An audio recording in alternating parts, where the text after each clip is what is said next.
Muito bom dia, amados. Aqui estamos nós mais uma vez com a nossa hora silenciosa. Hoje estamos em Atos, capítulo 8, desde o versículo 14 até o versículo 25.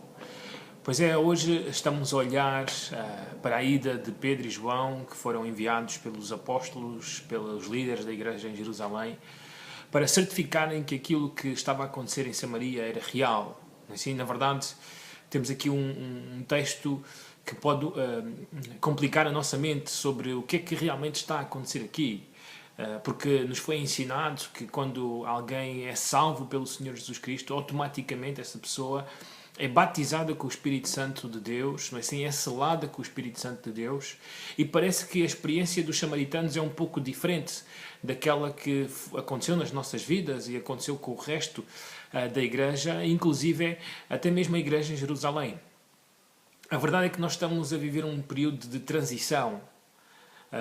O livro de Atos ensina realmente que há um período de transição, a saída da antiga aliança, a entrada da nova aliança. E uma das coisas que era muito importante para manter a igreja unida era o entendimento por parte dos judeus de que os gentios, os samaritanos, iriam fazer parte desse corpo de Cristo, iriam fazer parte da igreja. E para que isto seja demonstrado a todos, para que não haja ninguém com o pé atrás sobre a salvação dos gentios, Pedro e João então são enviados pela igreja de Jerusalém, como se na igreja de Jerusalém estivessem a dizer: Pedro, vá lá ver se isso de facto é assim, se realmente os samaritanos também são salvos pelo Senhor Jesus Cristo. Assim, e a realidade é que o livro de Atos vai mostrando, tanto em Atos capítulo 10 como em Atos capítulo 19, em várias ocasiões, não é assim, que o Espírito Santo iria descer sobre judeus e gentios. Judeus e gentios. Não é assim? A porta se abriu para o mundo inteiro receber a salvação de Deus. Não é? E isto tinha que ser entendido pela igreja de Jerusalém, pelos judeus que chegavam à fé em Cristo Jesus e que ainda estavam muito ligados à antiga aliança, não é assim, às tradições judaicas.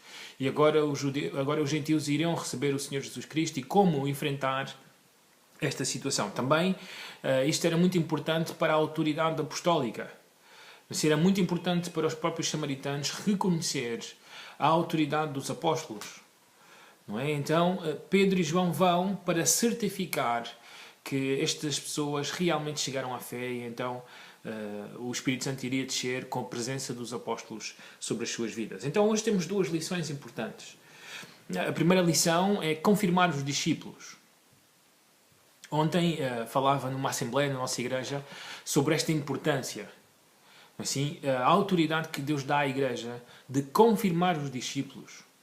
Na verdade, na visão da nossa igreja, no propósito da nossa igreja, uma das coisas, um dos nossos trabalhos ao longo dos anos é discernir os discípulos autênticos, aqueles que são verdadeiros seguidores do Senhor Jesus Cristo, aqueles que chegaram realmente à fé. Isto não quer dizer que não haverá crentes fracos, que não haverá crentes carnais, não é nada disso, mas a verdade é que a igreja tem que reconhecer a salvação na vida das pessoas. Não há dúvidas que Deus é o grande juiz no meio de tudo isto. Não é a igreja que irá enviar as pessoas para o inferno, assim, não é a igreja que julgará as pessoas, mas a igreja tem que discernir quem realmente chegou à fé e quem não chegou à fé. E é exatamente o que está a acontecer aqui. Pedro e João vão até Samaria e ali então eles veem o que é que realmente está a acontecer no meio desta cidade, no meio deste povo. Assim, então eles reconhecem que estas pessoas receberam a palavra de Deus. Não é? Diz assim o versículo 14, que Samaria recebera a palavra de Deus. Então eles desceram lá e oraram por eles e eles receberam o Espírito Santo de Deus. Não é? E assim foi. Não é? E assim a palavra de Deus foi confirmada, não é assim, na vida destas pessoas, através da ida dos apóstolos até lá. Então, uma das coisas que a Igreja certamente irá fazer ao longo dos próximos anos é confirmar aqueles que ouvem o Evangelho, que aderem ao Evangelho, que abraçam a fé e que professam reconhecer que Jesus morreu e ressuscitou por eles. Mas a grande evidência para a Igreja vai ser os frutos, vai ser a realidade de uma vida transformada, a alegria de pertencer à família de Deus, o serviço ao nosso grande Rei. Mas assim, todas essas coisas a igreja tem que reconhecer. E quando a igreja não puder ver essas coisas na vida de alguém, a igreja terá que enfrentar, exortar essa pessoa, como Pedro irá fazer com Simão. Na verdade, quando nós chegamos um pouco mais à frente no texto, Simão vê que estas pessoas recebem o Espírito Santo, assim, quando os apóstolos impõem as mãos sobre eles. A verdade é que o texto não diz, mas é muito provável que estas pessoas, ao receberem o Espírito Santo, também falaram em línguas. Era a evidência para os apóstolos, externa, de que estas pessoas realmente estavam na fé. E Simão viu essas coisas acontecerem e ele pensou para si mesmo: isto vai certamente enriquecer os meus espetáculos mágicos. Se eu puder fazer as pessoas fazerem estas mesmas coisas, será extraordinário. Então ele oferece dinheiro para poder ter este poder. Na verdade, Simão é mesmo o retrato dos grandes falsos profetas do nosso tempo. Não é assim? Que em troca de grandes somas de dinheiro prometem grande poder, grandes curas, grandes sinais para o povo que se aproxima deles. E Simão é exatamente isso. Na verdade, há uma tradição extra-bíblica que conta que Simão originou uma religião chamada simonia, que é conhecido mesmo como a magia religiosa, que partiu dele. Assim, algo de magia que tem a ver com Deus. Mas nós sabemos, é totalmente fora das Escrituras e fora da verdade, não é assim? E então Pedro, não é assim, com o seu caráter forte e cheio do Espírito Santo, não é assim, enfrenta este homem. E rapidamente Pedro discerne o que está acontecendo na vida deste homem. Não é assim? E Pedro diz: estás perdido. Simplesmente porque pensas que podes ter isto através do dinheiro. Então o dinheiro que seja para ti, para perdição. Porque estás preso, estás em cadeias de pecado. Assim, então Simão discerne, Pedro discerne que Simão está totalmente perdido. E também esta é a autoridade que Deus dá à igreja. Quando nós nos apercebemos que as pessoas estão na fé por motivos errados, estão à procura de uma coisa de Deus que não é aquela que a Bíblia ensina. Assim, que estão à procura de experiências incríveis, quando a Bíblia, na verdade, quer que as pessoas leiam a Bíblia, conheçam a Deus, amem os perdidos, preguem o Evangelho e que esperem as extraordinárias coisas de Deus, no tempo de Deus e, acima de todas as coisas, a eternidade com Ele. E Simão realmente está perdido e Pedro rapidamente diz no versículo 22: arrepende-te, pois, da tua maldade, e roga ao Senhor, talvez te seja perdoado o intento do coração. Assim, pois vejo que estás em fel de amargura e laço de iniquidade. Então este é um homem perdido, precisa de arrependimento, precisa de rogar a Deus que o salve da sua situação. Assim, vemos que o arrependimento não surge. Assim, ele é um homem supersticioso. Ele disse a Pedro: ora tu por mim, roga tu por mim, para que não me aconteça nada disso que está a acontecer. Ele, na verdade, pensou que Pedro estava a rogar-lhe uma praga, que é típico de pessoas supersticiosas. Não é? Quando nós lhes dizemos, já me aconteceu tantas vezes pregar o Evangelho a alguém e dizer: imagine que hoje você morre, vira essa boca para lá.